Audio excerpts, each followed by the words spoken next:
Good morning, environmental science. If you're watching this, it should be April 1st. It's not April Fool's Day. Nobody's joking about this stuff right now. I hope that you're taking care of yourself, though. Let's take a look at what's going on right now.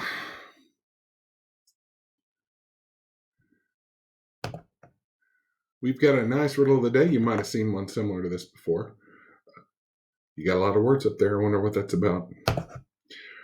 March 31st, this afternoon, because I record this the night before, obviously, U.S. totals are approaching very quickly 200,000 cases with 1,000 more fatalities in a day. That's a lot. I guess that's the definition of exponential. Arkansas totals 508, up about 100 from yesterday, with 8 fatalities. That's up about 2 from the day before. We are having some issues with testing right now. We're trying our best to get more tests in. And they're talking about narrowing travel and trying to get tourists from out of state to get out of our parks so we can enjoy them. You got to watch the daily Asa Hutchinson update from our governor. He's quite interesting. If you're not watching this stuff, you're staying ignorant, and ignorance is not a good excuse. Things you need to think about today. Take the Google question for your attendance. I'll ask you about the riddle and our scientist of the day, and that'll make sure you watch this video. It's a trick. It's what I do best. Please work on your projects. About 5 of you have turned those in. They're looking really good. And you should be taking a lot of your time-lapse photos. I'm growing so many things right now that I'm going to be sharing with you. I'm growing sunflower seeds. I'm growing chia seeds. I'm growing hydroponic basil. I'm growing pepper plants. I'm going to be posting lots of pictures. It's about sustainability. It's about making a victory garden. It's about staying local. It's about keeping your hands clean. Wash your hands. Don't forget to do that. You're not watching your daily videos. I know this because I'm only getting like 5 hits. It's on YouTube. I've got a counter. So we have to make the videos. You have to watch the videos. That is the minimum requirement. You don't have to watch the whole thing. You can just pick the segment of what you're looking for, but you need to get a hit. That is how we're taking attendance. I always post them under 10 minutes. They're always quick and easy. Here I am scolding you for doing the minimum.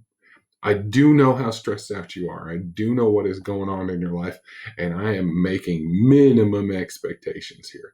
Absolutely the best I can. So let's get to our final point where you can answer your Google question. Here we go.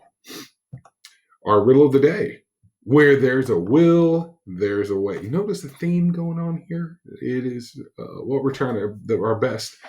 And we're going to celebrate the scientist of the day, Dr. Tedros Adhanom. Adhanom. Let's call him Adhanom. Director General of the World Health Organization. He focuses his efforts on if Dr. Anthony Fauci is our local specialist, this guy is the world specialist. That's kind of what you want to be thinking about. His goal is to prevent the 151 countries that are currently infected from all becoming hotspots at the same time. That way we can actually send resources to other countries after we're done with them. It's all about slowing the curve, right? You don't want the big peak. Because if this is hospital capacity right here and you go over that, then you have a higher death rate globally. You want to keep it under the hospital capacity. Everybody's eventually going to catch this over the next 2 or 3 years. We want to make sure that doesn't happen at the same time so everyone can get a doctor, everyone can get taken care of. So the leader of the World Health Organization doing his absolute best to keep us all healthy. Thank you, doctor. We appreciate you. For the rest of you, wash your hands, work on your projects, make good choices, social distance. The government's talking about asking people to start making their own masks for the grocery store. So you, if you have the disease without knowing it, don't infect other people. And maybe no one coughs on you and gets it in your mouth. Even though the masks aren't really directly helpful for the average person who's not a doctor with people being coughed on all the time. it's still at least helpful. It's about 50% effective. Basically, if a little splash of spit gets on your face, it won't get in your mouth. That's an interesting idea. Maybe I'll make one with Star Wars on it, and I'll wear it for you in a video. Sounds interesting to me. Y'all stay safe. Appreciate you. I miss you a lot. I miss our discussions. This Friday, going to have a little Google Hangout. Log in. Sounds like a good idea. Be safe. Talk to you soon.